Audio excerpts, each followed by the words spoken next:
Welcome to the Stronger Than Steel podcast with your host, Austin Davidson and John Keir, talking Steelers all the time. Now, here's Austin and John. Hello and welcome back to the Stronger Than Steel podcast, a special solo edition hosted by myself, John Keir, today. A special game day podcast talking about the Pittsburgh Steelers and Baltimore Ravens, part 1 of 2 that we'll see here between these two teams.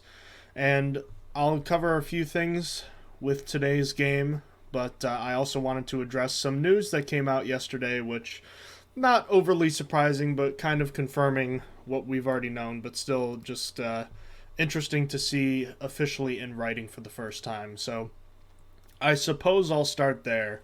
And that is, of course, that news broke yesterday from Adam Schefter and other NFL insiders that Ben Roethlisberger has told some former players with the Pittsburgh Steelers and some inside the organization that this year will be his final season with the Pittsburgh Steelers. To quote Schefter exactly, it says, Ben Roethlisberger has privately told former teammates and some within the organization that he expects this to be his final season playing quarterback for the Steelers, league sources told ESPN. Now, that's not exactly surprising news. Roethlisberger's in his 18th season, has been looking like he's been on the decline now for the past 3 to 4 years, and with all the injuries that have mounted over the course of his career, in a lot of respects you could say it's surprising he's lasted this long, but it does certainly seemed like going into this year it would be his final year. A lot of people thought that playoff loss at home to the Browns was going to be it for him, especially after Marquise Pouncey retired, but Ben in fact did come back. And it's been an up and down year for him, to say the least. Certainly not the player he once was. So hearing this isn't exactly surprising, but it is certainly odd to see it in writing officially. And it is also kind of odd seeing that the exact statement was that he expects this to be his final season playing quarterback with the Steelers. And if you really want to interpret that, you can say, oh, it only says not for the Steelers, but I mean, let's be honest, the writing's kind of been on the wall for him. He can still play a little bit, but compared to where he was even a couple years ago, he is far, far removed from what he was even back in 2018 when he led the NFL in passing yards. He's still at least serviceable enough to finish out the rest of the year, but this team appears to be in transition, and there's no point in him sticking around for that transition with his abilities on the decline. And Adam Schefter's report indicated that it's highly unlikely Roethlisberger plays for another NFL team, not just because there might not be any interest for him to play, but again, a 39-year-old would be 40 years old next season that has been on the decline is not exactly something teams are looking for in a starting quarterback. I'm sure if he wanted to be a backup, he could do that somewhere, but I highly doubt he'd want to be a backup quarterback since he was a starting quarterback just 3 weeks into his NFL career and had been ever since for 18 seasons. So, a lot to digest there. Not exactly surprising, but it's just confirmation that this long, fruitful, and successful era of Steelers football, one that many fans have grown up with, including myself and Austin for that matter, is coming to an end. And his career has spanned so long that there are a lot of fans who have never known the Pittsburgh Steelers to have been quarterbacked by anyone besides him. I do have some memories of this team from prior to his arrival with Tommy Maddox and Cordell Stewart in the early 2000s, but I was a young kid. And to see this era come to an end is a bit sad.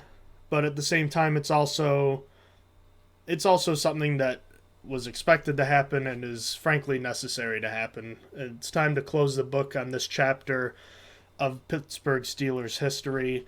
Again, 2 Super Bowl championships, 3 appearances, and you can complain a lot about where this team should be or should have been over the past decade and how they underachieved. And Ben has been a part of that too, but he's also been a major part of the success this team has had as well. And you can certainly make arguments that he was not given what he needed at certain times throughout his career as well. So, with all that being said, these are the final weeks of Ben Roethlisberger in a Pittsburgh Steelers uniform. And even though it seems unlikely they'll make the playoffs at this point, they still have a big game on Sunday, and if they beat the Ravens today, they'll be 6-5 with still an uphill battle, but an outside chance at making the playoffs. And as we learned with this team in Roethlisberger's second season back in 2005, all you need to do is get in. So, at the worst, you'll be watching number 7 for the last time, and I seriously doubt you'll see the number 7 worn by a member of this franchise for as long as we'll be alive, probably ever. So, if you want, just take it for what it is and enjoy the rest of this season, knowing that this will most likely be, barring anything insane, pretty much just confirming that we knew at the start of the year that this will be the last season for Big Ben Roethlisberger. So we'll have plenty of time to discuss his career and the tributes to his massive accomplishments over the course of the offseason and following the season. But for now, the Steelers, as I said, do have a big game against the Baltimore Ravens today at 4:25. So why don't I get into that and talk a little bit about that game? Let's see here. As far as the injury reports go, the Ravens have 3 players listed as out. Really just one player listed as out. That's wide receiver Miles Boykin. But they also have several players that are listed as questionable, including cornerback Marlon Humphrey, which would be a big loss because he's their top cornerback. Expected to follow Diante Johnson around the field, so he might not play. Their first-round pick, Odafe Oweh, is questionable with a shoulder injury.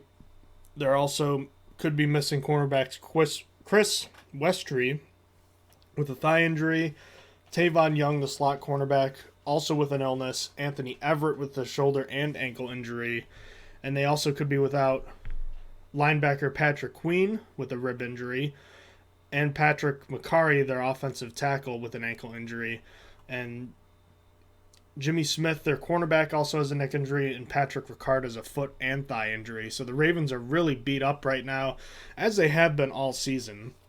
A lot of people have been making excuses for the Steelers in terms of injuries the last few weeks, but Baltimore has had it much worse all year long, and that doesn't even include all the injuries that they suffered before the season. You know, no J.K. Dobbins, Justice Hill, Gus Edwards, all those guys gone, not even playing a single snap this season. So you can complain about injuries all you want if you're the Steelers, but the Ravens have had it worse, and they're in a better spot, so they deserve a lot of credit for where they are right now. On the other side, Isaiah Buggs is out for the Steelers. He, having been a healthy scratch last week, will not play due to an ankle injury. Cornerback Joe Hayden is out after was expected to start practicing this week, but was not able to. So Joe Hayden, starting cornerback, out. Isaiah Loudermilk and Cameron Hayward have illnesses, so I need to find their official designation because this website apparently does not have that. I thought that it would have. Let me find that for you. Here we go. Let's see, we got Isaiah Buggs out. Chase Claypool not listed. Pat Freiermuth passed concussion protocol. Zach Banner is not designated. Neither is Cam Hayward. Christian Kuntz, Isaiah Loudermilk, those guys are all good. Cornerback Arthur Millette is good. Roethlisberger is going to play. So it looks like just Joe Hayden is going to be down. Also wanted to mention that Carlos Davis, defensive tackle, who has not played since week 1 in Buffalo, was activated from injured reserve officially, and offensive tackle Chaz Green was elevated from the practice squad due to the result of Joe Haig being on the COVID list. So with that being, not just that, but also obviously the Steelers placing J.C. Hassenauer on injured reserve last week, so the Steelers are kind of thin at offensive line. So Green, a guy with some experience to play tackle, and I guess in a pinch guard if necessary, though John LeGlue would probably do that first. And Carlos Davis will join a defensive line group that's been much maligned in recent weeks, so he should hopefully provide a boost in the pass rushing game, and we'll see about run defense. But this will be pretty interesting. Going into this game, this will be the first time that the Baltimore Ravens have been favored in Pittsburgh against the Ben Roethlisberger-led Steelers in his entire career, which is kind of crazy to think about. But, man, this Ravens team has been a bit up and down. They haven't had a ton of big blowout wins, but they've been able to find ways to win even when they're not at their best. And, I mean, I already mentioned all the injuries that they've had this year. The fact that they're 8-4 at this point is kind of incredible. So they do deserve a lot of credit. Sorry, 8-3. My apologies. But the offense, even though it's different names, the way they play is pretty similar. Even minus Ronnie Stanley. They've got the front five of Alejandro Villanueva, obviously the former Steeler, playing at left tackle there. He's had an okay season. Ben Powers at left guard, Bradley Bozeman at center, Kevin Zeitler and Patrick McCarry at right guard and tackle. It's an experienced offensive line that doesn't have any spectacular pieces, but when you've got a threat like Lamar Jackson at running back and a good fullback like Patrick Ricard, assuming he plays, this offense has still found a way to move the ball successfully on the ground. And as we know, the Steelers struggled a lot to defend the run in each of their games against Baltimore a year ago. Baltimore running for 265 yards in the first matchup, so that's definitely a concern. Even though Devontae Freeman and Latavius Murray aren't exactly the most terrifying Thunder and Lightning running back duo, getting blocking like the Ravens offensive line has provided, the Ravens should be able to have some success, especially considering how much the Steelers have struggled to defend the run this year.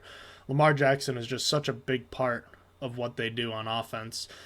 And being able to slow down that running game, it'd be a lot easier to do with Stephon Tuitt and Tyson Alualu. But minus those guys, even with all the injuries the Ravens have had, it's a big concern. You kind of have to pick your poison here, because even though Lamar Jackson is not having a super efficient year throwing the ball, as we already know, Mark Andrews is one of the best tight ends in the league, a very quiet but dangerous weapon. And on the outside, Marquise Brown is having a career year right now, and Sammy Watkins is still dangerous. Has those weird instances where he's quiet for most of the season, but has like 3 or 4 games a year where he just goes off. And if you're not careful, this could be one of those games, especially minus Joe Hayden in this one. And of course, they have the first-round pick Rashad Bateman, who just recently got upgraded from the injured reserve list and has been playing recently. So you don't want him to break out against you either. So in terms of defending the run, it's tough. I mean, not having those two defensive linemen, the guys that would have theoretically started the season in Tuitt's case, not having those guys, as we've seen, has put the Steelers in a tough spot when it comes to defending the run. Even when loading up the box, they've had a lot of trouble slowing down the Detroit Lions and the Los Angeles Chargers and the Cincinnati Bengals in the run defense. It's been tough. And if the Steelers want to win this game, it's going to require guys making plays. They're going to give up their fair share on the ground in this one. It's what the Ravens do. And the Steelers team is missing too many players for it to make a difference. So what they're going to have to do is they're going to have to get some negative plays. TJ Watt is going to play in this one. He tested negative on Friday and again yesterday. So he will play in this one.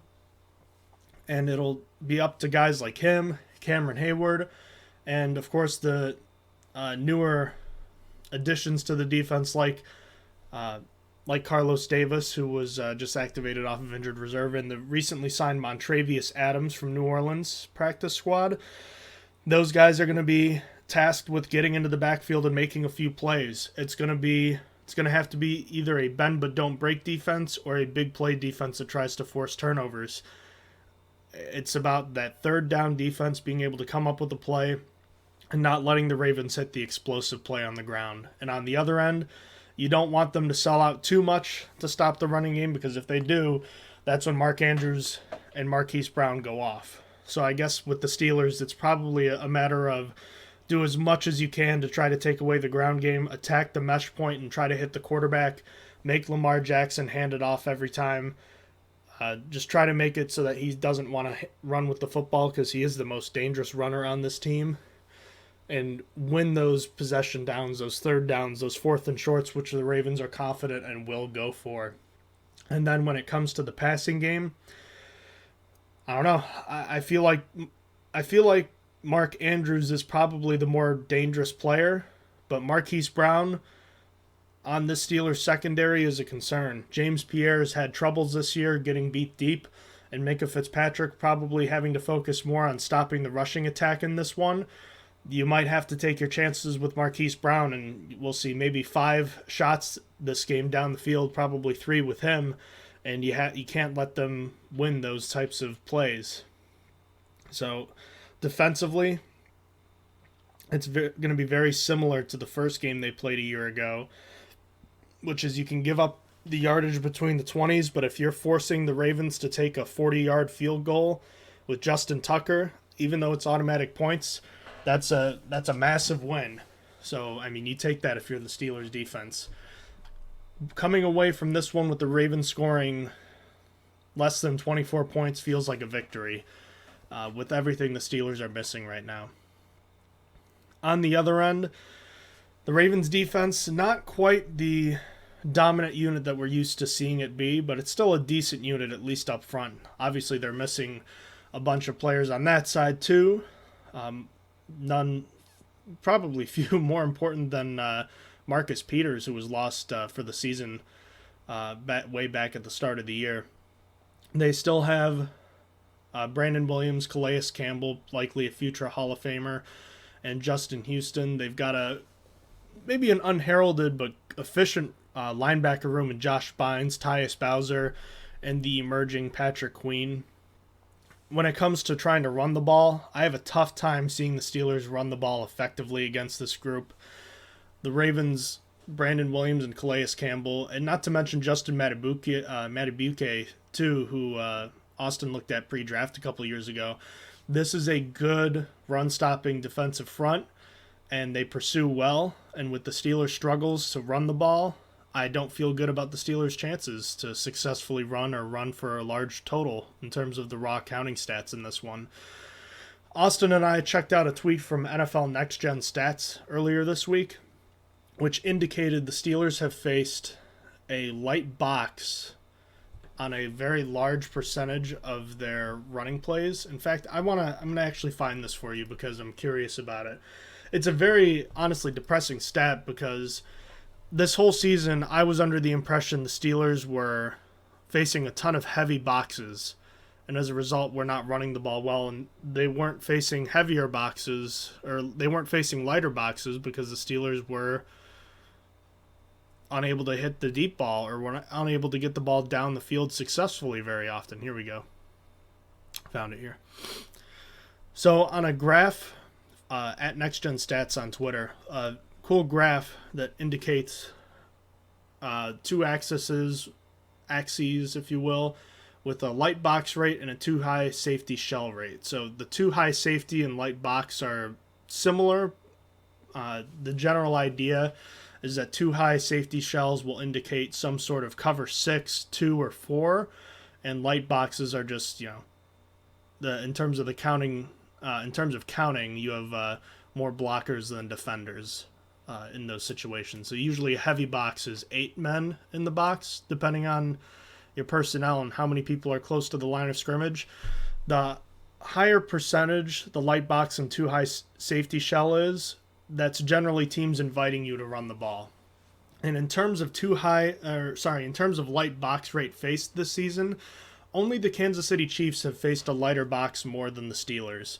And the Steelers are still struggling mightily to run the football, which is just so disheartening to hear, because when you're facing these light boxes, which is, a lot of these RPOs, and the Steelers are running on a lot of them, obviously, and they're just not getting a lot of yards, or it's a 1st and 10, they're getting 3 or 4 yards and not 7.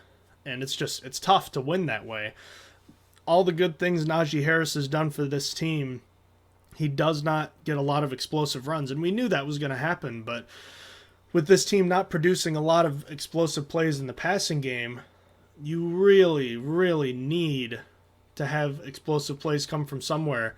And the Steelers have just 5 this season on the ground. And Najee Harris only has 2 of them. Running backs have 2 of them, and they're both by him. Two others have come, one from Diante Johnson and one from Chase Claypool on those little sweeps. And the longest run of the year, a 26-yarder, came from Mason Rudolph. So, I mean, just horribly depressing stuff to see there.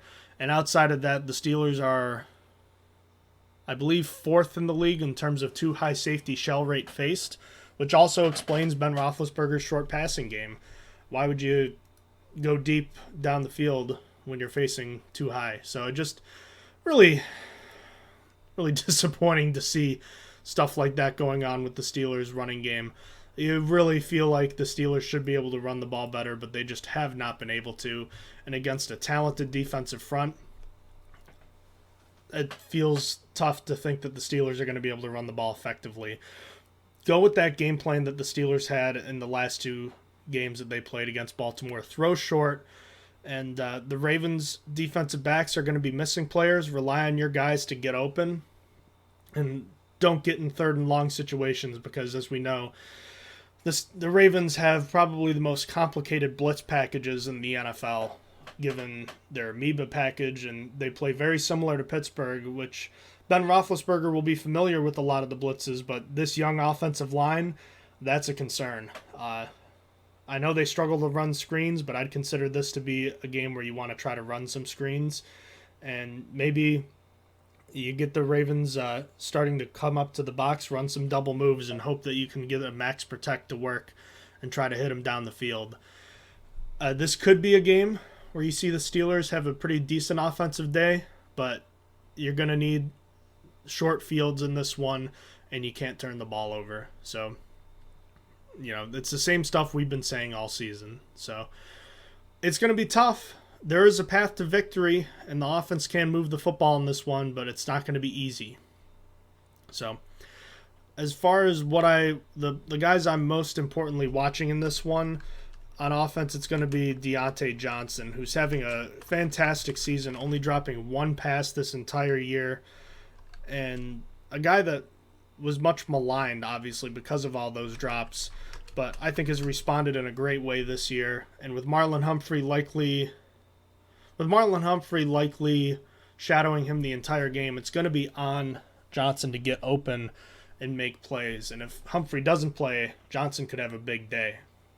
And on the other side, I've highlighted him a bunch this year, and he struggled mightily, but it's Devin Bush. The Steelers need more play out of this guy, and they need it now. And I don't expect him to play better. I'm not expecting much from him, but this is a guy that the Steelers desperately need to start turning it around. And in a game against Lamar Jackson, you need him to be able to make plays on this quarterback. Please show me something, Devin Bush. My bold predictions for this game are I'm going to have just 2 TDs scored the entire game. I was thinking about this. Really, the most exciting matchup to me is the two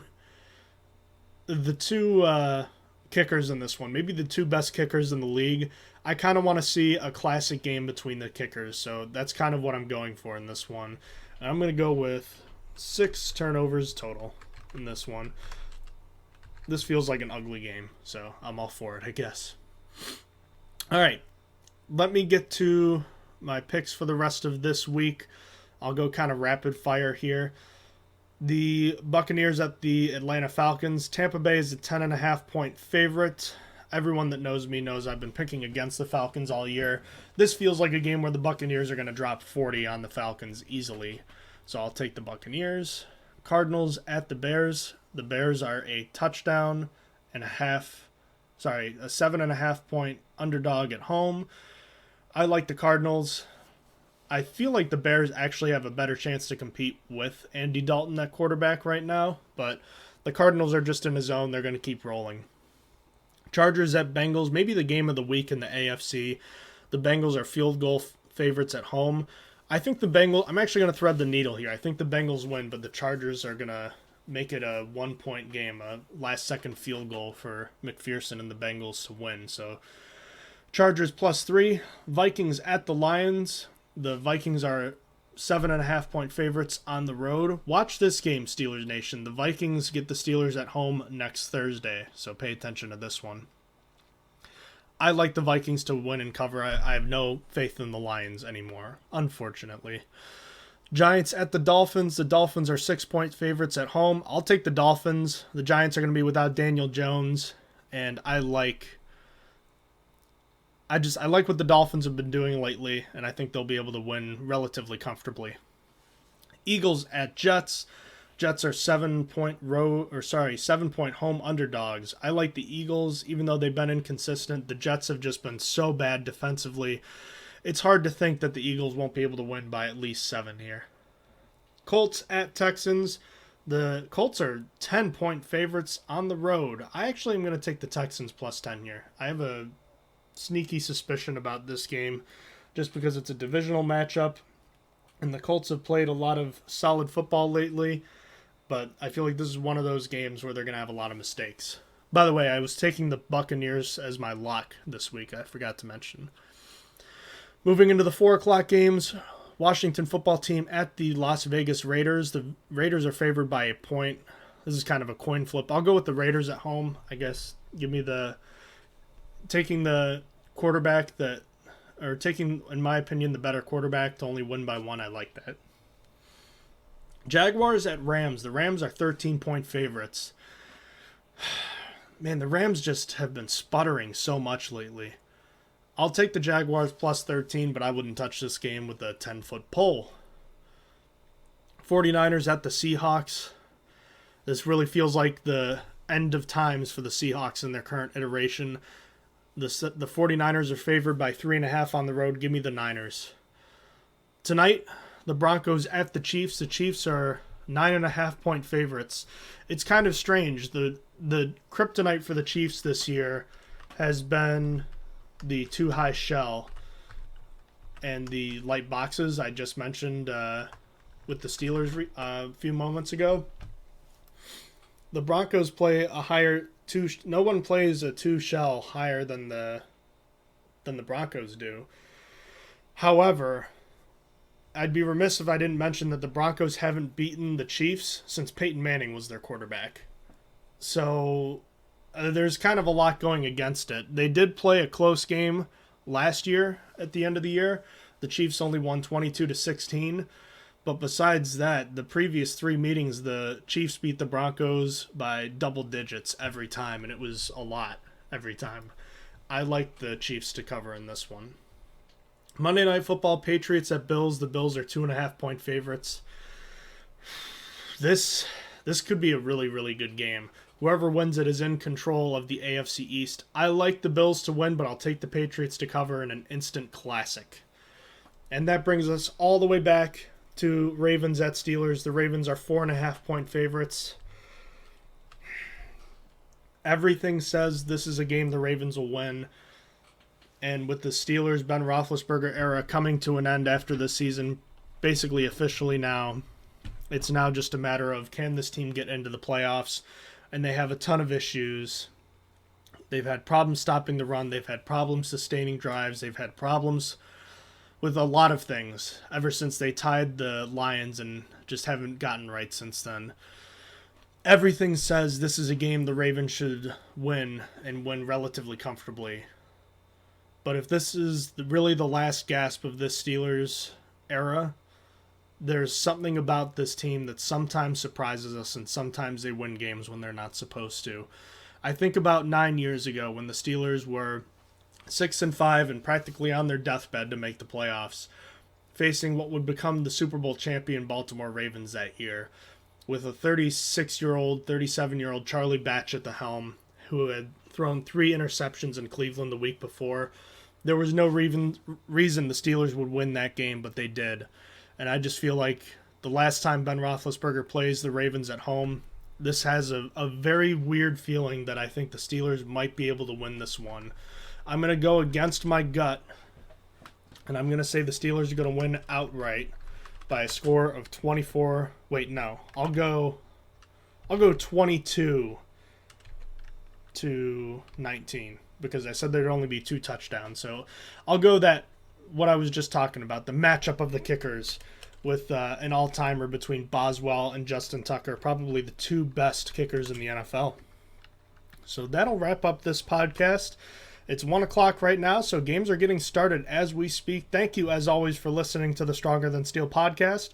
I appreciate the support. You can always check out our episodes on anchor.fm/StrongerThanSteel. And you can check out our podcasts on YouTube as well under the name Stronger Than Steel Podcast. Until next time, thank you, as always, for listening to the Stronger Than Steel podcast. You have been listening to Stronger Than Steel podcast. Thank you for joining us today, and don't forget to check out our website listed in the description below.